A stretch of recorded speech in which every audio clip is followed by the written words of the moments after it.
Welcome to Unit 13. In this unit, you will learn the names of colours and clothes in English. You will also learn how to describe what you're wearing. I'm wearing a white shirt and a dark blue jumper. Watch a great video about a very different kind of clothes shop in London. What do you do on Saturday mornings?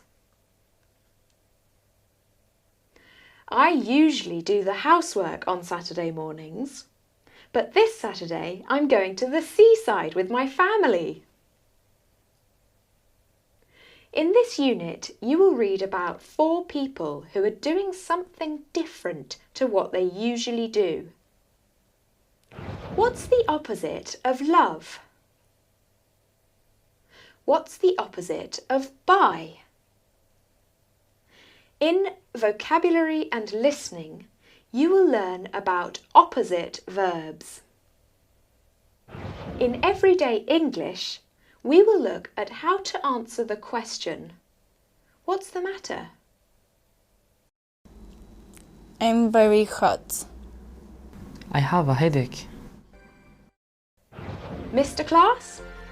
Go online to learn and practice. Have fun! See you soon!